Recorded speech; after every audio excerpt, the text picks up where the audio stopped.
Hello students, welcome to all of you. आज हम class 12th mathematics का नया टॉपिक स्टार्ट करेंगे जिसका नाम है एरिया अंडर कर्व्स।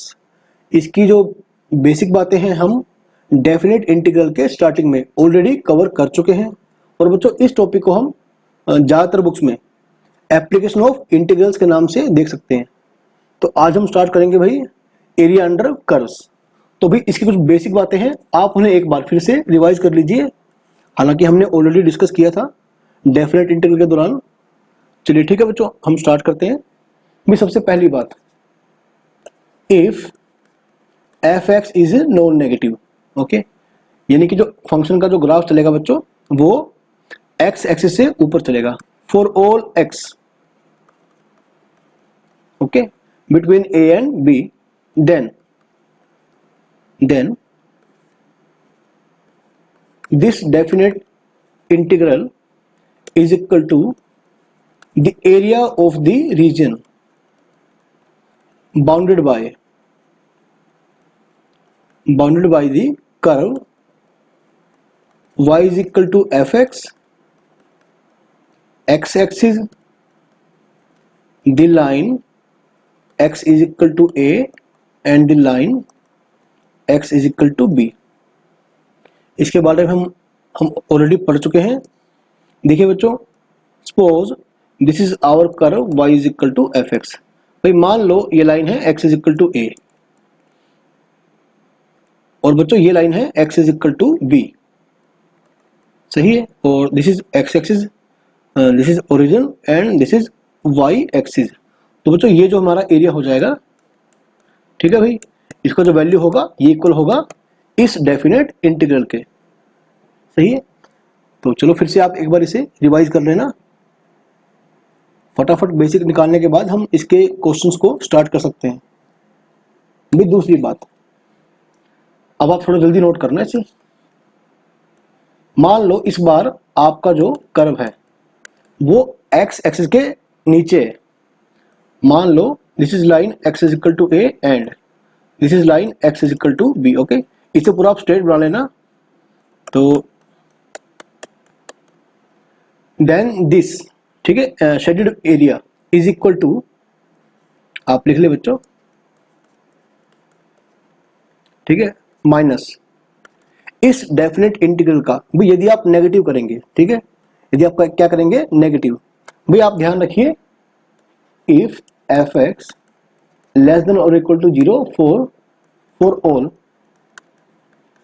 यदि इस बार a और b के बीच में यदि मेरा f(x) कैसा है भाई, नॉन पॉजिटिव, यानी कि जो ग्राफ बनेगा भाई इस कर्व का या फंक्शन जो भी है वो x एक्सिस के नीचे है, ठीक है, a और b के बीच में, तो फिर हमारा जो ये शेडेड पोर्शन होगा बच्चों ये वाला, ये इस डेफिनेट इंटीग्रल के नेगेटिव के इक्वल होगा, सही है, ठीक है। Area of the region bounded bye y is equal to fx, x axis and the lines x is equal to a and x is equal to b, सही है। चलिए ठीक है बच्चों, अगली बात भी बच्चों, यदि हमारा, ठीक है, यदि हमारा कर्व ऐसे होता कि इसका, ठीक है, एक पोर्शन तो x एक्सिस के नीचे है और दूसरा पोर्शन x एक्सिस से ऊपर। मान लो this is line x is equal to a and this is line x is equal to b। बच्चों हम डेफिनेट इंटीग्रल की प्लेलिस्ट में, ठीक है, जो प्लेलिस्ट थी हमारी उसमें हम सीबीएसई को ऑलरेडी कवर कर चुके हैं और उसके बाद हम उसमें कुछ कॉम्पिटिटिव वीडियो को ऐड कर देंगे, तो आप वहां से भी कॉम्पिटिशन की तैयारी जो है वो कर सकते हैं, ठीक है। फिलहाल उसमें आपको सीबीएसई के लेवल का मिल जाएगा, आप थोड़ा वेट कीजिए, उसमें मैं कुछ कॉम्पिटिटिव पोर्शन भी डाल दूंगा, ठीक है। तो आप मेरे चैनल पर साथ साथ बने रहें। मान लो बच्चों ये पॉइंट है भाई x इज इक्वल टू सी, सही है। तो भाई a और c के बीच में आप देख पा रहे हैं ना कि जो शेडेड रीजन है, ठीक है, ये क्या है भाई, x एक्सिस से नीचे और c और b के बीच में, सही है।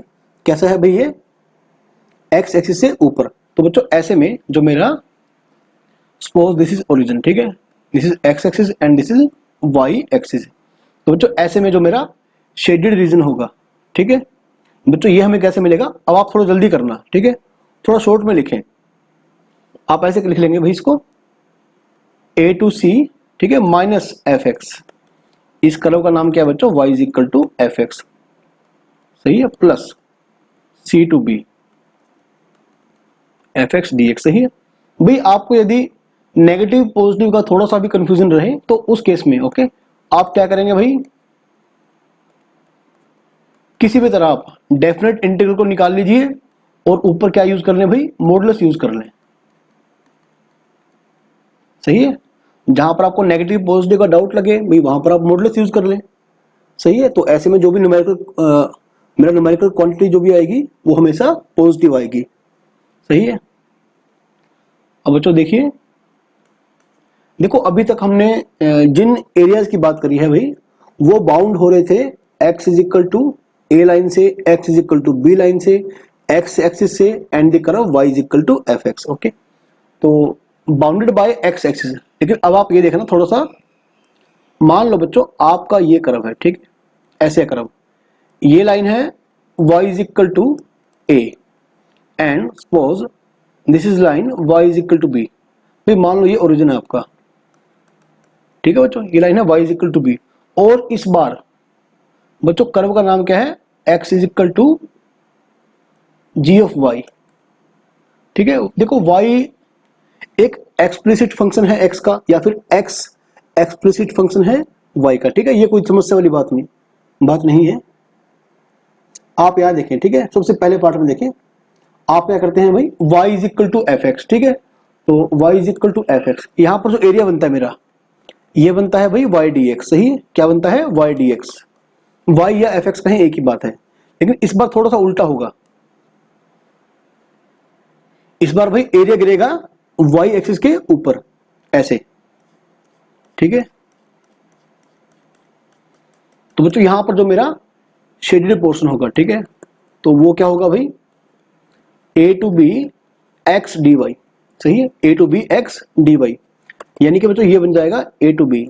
जब आप x को as a explicit function represent कर देंगे y की टर्म में तो ये बन जाएगा g of y D Y, सही है।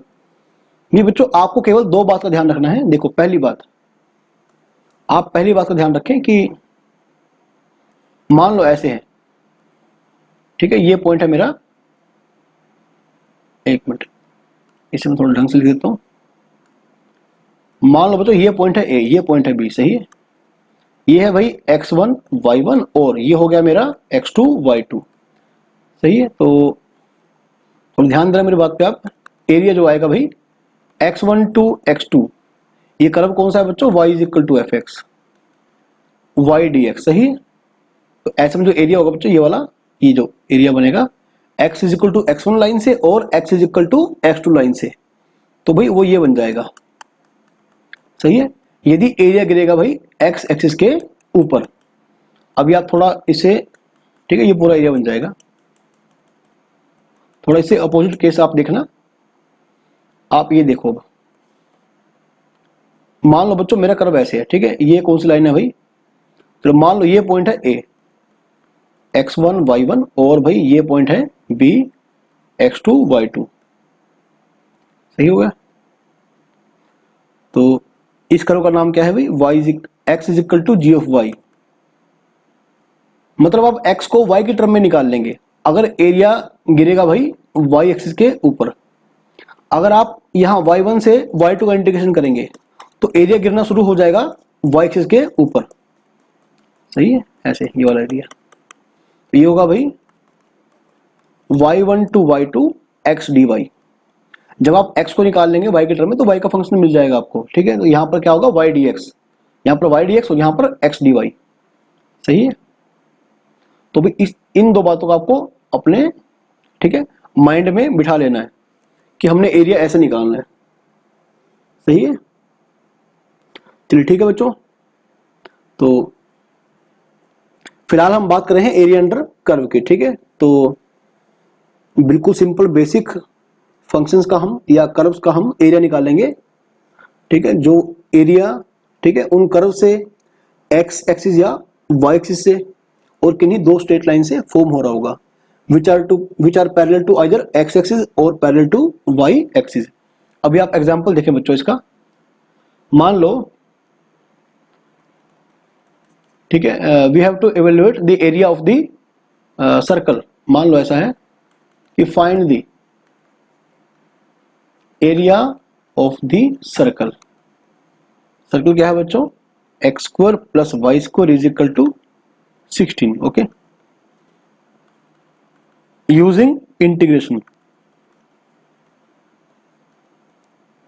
भाई यूजिंग इंटीग्रेशन हमें इस सर्कल का एरिया निकालना है बच्चों। वैसे आपको पता है कि इसका आंसर कितना आएगा, अब क्योंकि आपको ध्यान होगा कि x square plus y square is equal to r square, यानी कि 4 का स्क्वायर। भाई सर्कल कैसा बन जाएगा बच्चों, ये इसका सेंटर तो होगा ओरिजिन, और रेडियस कितनी होगी इसकी 4। अब एरिया ऑफ सर्कल जो आएगा वो क्या आएगा भाई, पाई आर स्क्वायर, यानी कि 4 का स्क्वायर, यानी कि 16 पाई स्क्वायर यूनिट। सही है, तो ये मेरा आंसर आएगा। अब मुझे इस छोटी सी बात को है ना कैसे दिखाना है भाई, यूजिंग इंटीग्रेशन। तो 12th क्लास में हम ऐसे ही करेंगे। हालांकि ये काफी बेसिक एग्जांपल दे रहा हूं मैं, ताकि आपको ढंग से जो बेसिक है वो समझ में आ जाए।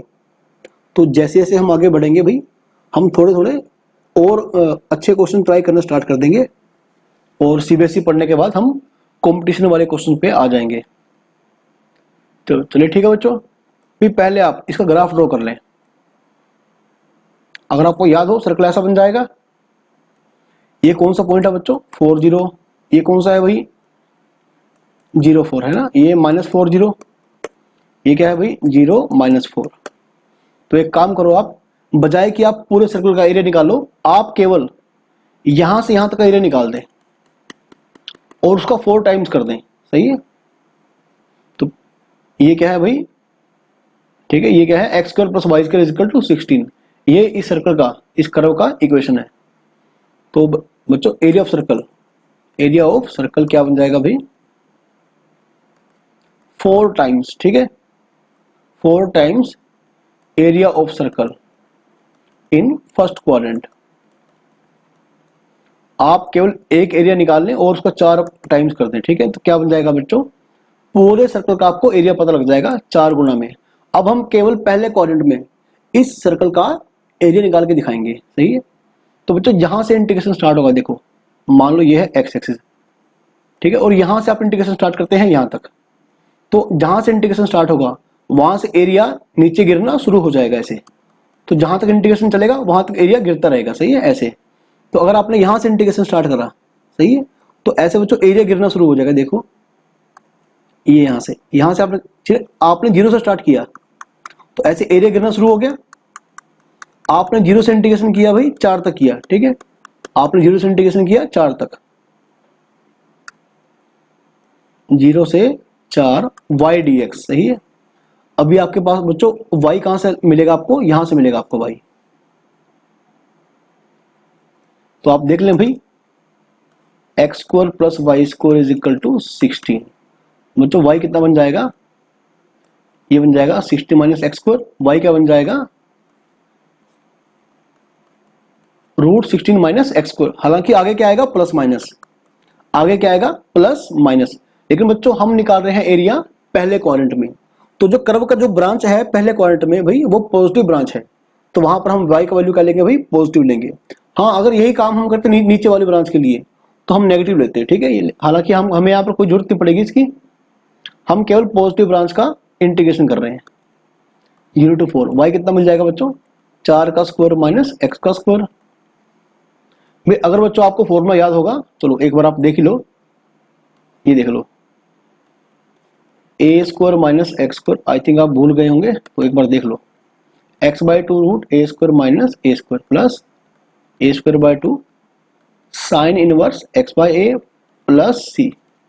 अब क्योंकि यहाँ पर हम डेफिनेट इंटीग्रल निकाल रहे हैं तो हम यहाँ पर c का यूज नहीं करेंगे। सही है, तो बच्चों ये बन जाएगा x/2 root 16 minus x square plus A square by 2, 4 का स्क्वायर 16 बाय 2 8 बन जाएगा, साइन इनवर्स x/4। सही है, तो ठीक है, upper limit minus lower limit.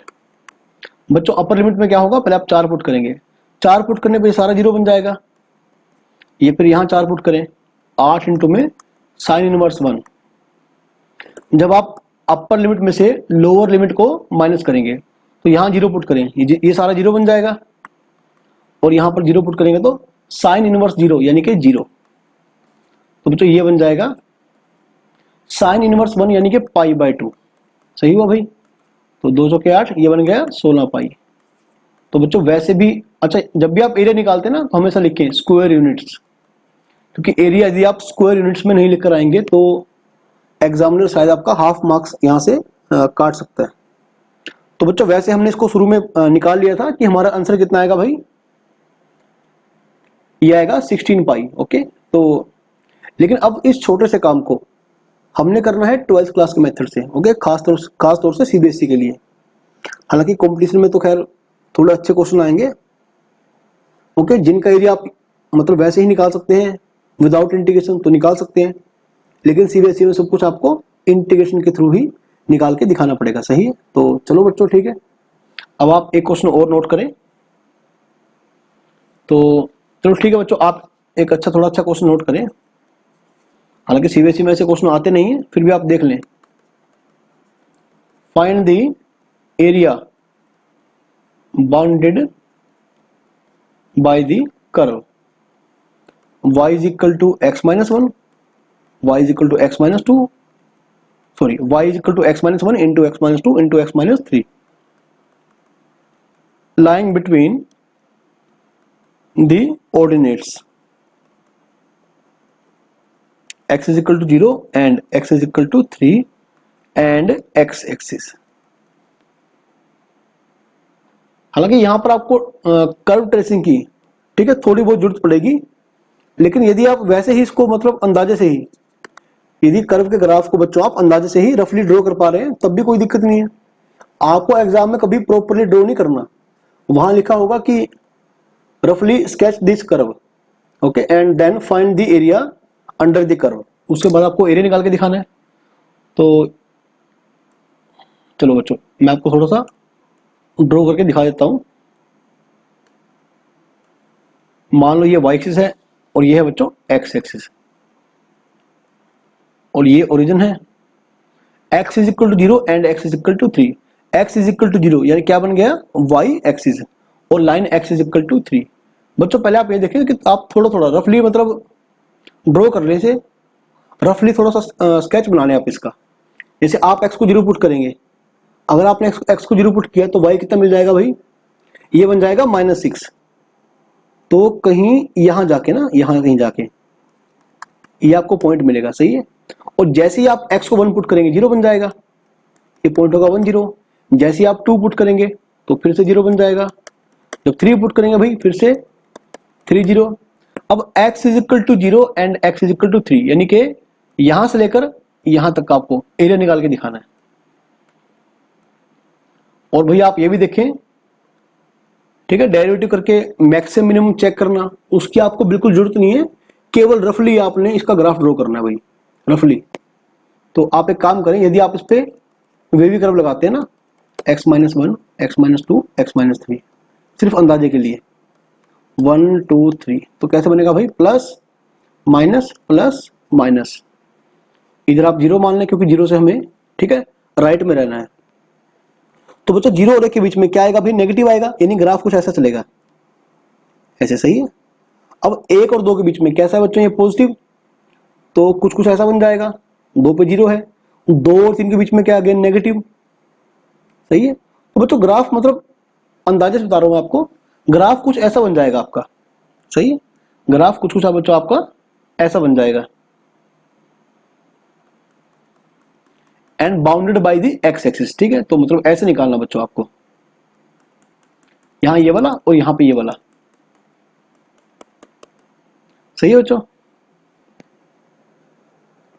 तो अभी आप क्या करेंगे, जो आपको मतलब कर्व का जो हिस्सा आपको एक्स एक्सिस के नीचे दिख रहा है, उसके डेफिनेट इंटीग्रल के आगे बच्चों आप नेगेटिव लगा लेंगे, और जो ऊपर है पॉजिटिव। तो चलिए बच्चों हम इसका एरिया निकालते हैं। तो भाई 3 हिस्सों में बट रहा है ना एरिया इसका, 0 से 1 तक देखो आप, ये ठीक है। यहां पर क्या है बच्चों, हमारा ग्राफ एक्स एक्सिस से नीचे यानी कि minus y d x plus 1 से 2 तक प्लस का वाई डी एक्स माइनस 2 से 3 तक, सही है। तो बेटे ये बन जाएगा माइनस का वाई डी एक्स, सही है।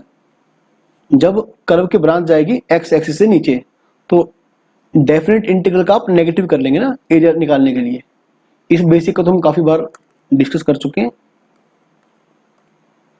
अच्छा भाई एक और बात, x minus 1 x minus 2 x minus 3 आप मल्टीप्लाई कर दें भाई, इसका क्या बन जाएगा ये x cube minus sum of roots 3 2 5 1 6 6x square plus, ठीक है, 1 into 2 plus 2 into 3 plus 3 into 1, कितना बन जाएगा बच्चों ये 3 और 2 5 और 5 और 6 11x, ठीक है, माइनस प्रोडक्ट ऑफ रूट्स 3 दूनी 6 ये बन जाएगा बच्चों।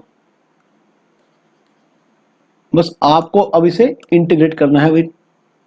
हालांकि सीबीएसई में आपके पास ऐसे क्वेश्चन भी नहीं आएंगे, आपको केवल मैं समझाने के लिए ऐसा बता रहा हूँ। अदरवाइज वहां तो आपके पास क्वेश्चन बड़े सिंपल आएंगे जहां आपको ज़्यादा सोचना नहीं पड़ेगा, ठीक है। जैसे एलिप्स के ऊपर क्वेश्चन आ गया, एलिप्स एंड लाइन के ऊपर आ गया, दो पैराबोला से जो बाउंड हो रहा है रीजन वो आपको वो निकालना है, सर्कल एंड एलिप्स से जो बाउंड हो रहा है, मतलब सर्कल एलिप्स आपके पास ऐसे कर्व आएंगे जिनकी शेप का आप जल्दी से अंदाजा लगा सकते हैं। तो चलिए ठीक है बच्चों, ये बन जाएगा minus x cube minus 6x square plus 11x minus 6 dx plus 1 से 2 और भाई x cube minus 6x square plus 11x minus 6 dx minus 2 to 3 x cube minus 6x square plus 11x minus 6। बस अभी आपको केवल कैलकुलेशन करके दिखानी है, तो कैलकुलेशन बड़े ध्यान से करना भाई। 6x क्यूब बाई 3 तो कट जाएगा ये 11x square by 2 minus 6x 0 to 1 plus x की 4 बाई 4 माइनस, भाई इंटीग्रेशन तो वही आएगा ना, केवल लिमिट का डिफरेंस है। अरे जीरो सॉरी 1 से 2 1 से 2 माइनस 2 to 3 1, इंटीग्रेशन तो हम निकाल चुके हैं। x की 4 by 4 minus 2x square plus 11x square by 2 minus 6x, यहाँ लिमिट होगी भाई 2 से 3 तक। 1 पुट करें भाई, क्या बन जाएगा 1 बाई 4 माइनस 2 प्लस 11 बटे 2 माइनस 6, लोअर लिमिट में सारा जीरो बन जाएगा, सही है ना भाई, जी सारा जीरो बन जाएगा। प्लस अब आप 2 पुट करें ऊपर, 2 की पावर 4 16, 16 बाई 4 यानी कि 4, 2 दूनी 4 4 दूनी 8, 2 दूनी 4 ऊपर 2 बच गया 22 आ गया, minus lower limit.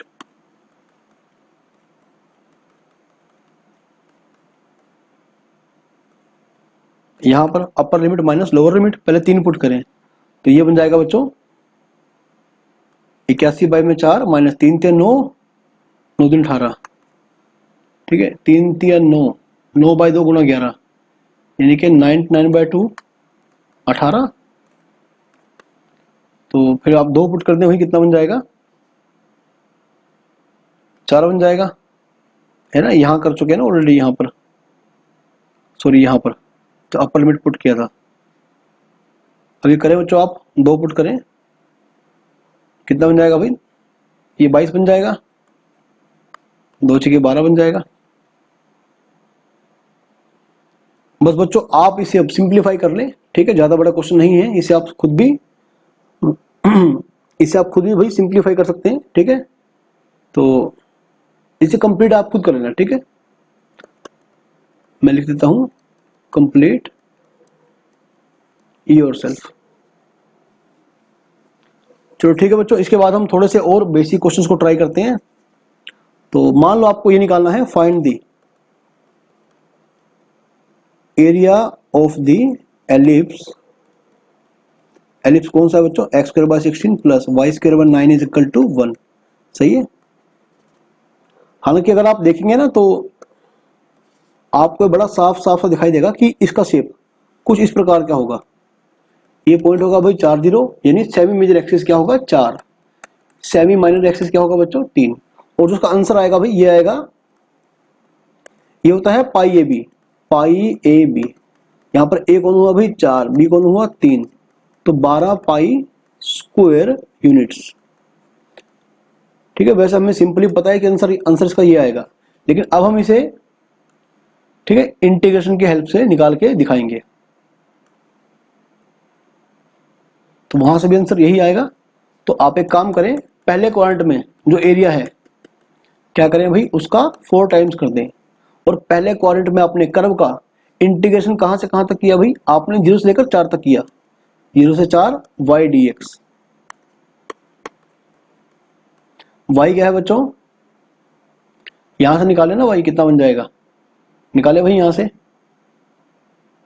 y square by 9 is equal to 1 minus x square by 16, यानी कि 16 माइनस एक्स स्क्वायर बाय में 16, ये बन जाएगा बच्चों 3/4 रूट 4 का स्क्वायर माइनस एक्स स्क्वायर।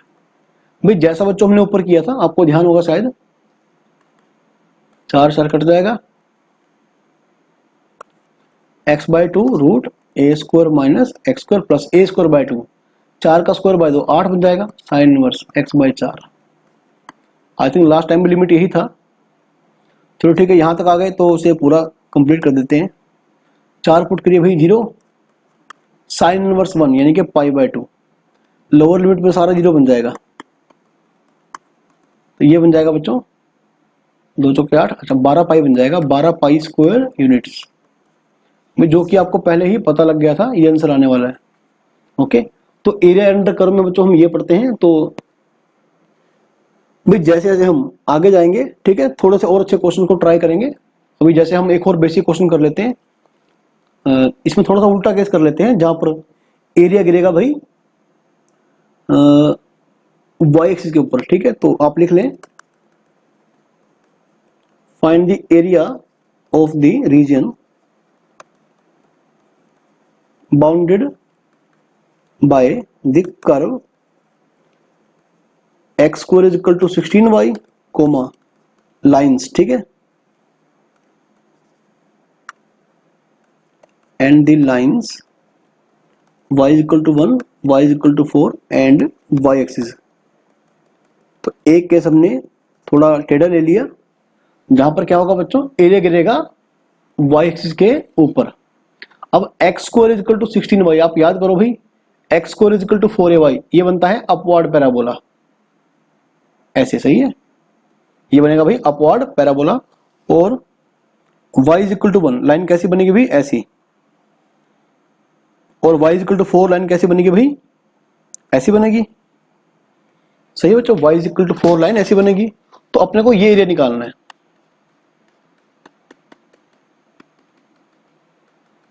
ठीक है, ये लाइन है y इज इक्वल टू 1 और ये लाइन है y इज इक्वल टू 4।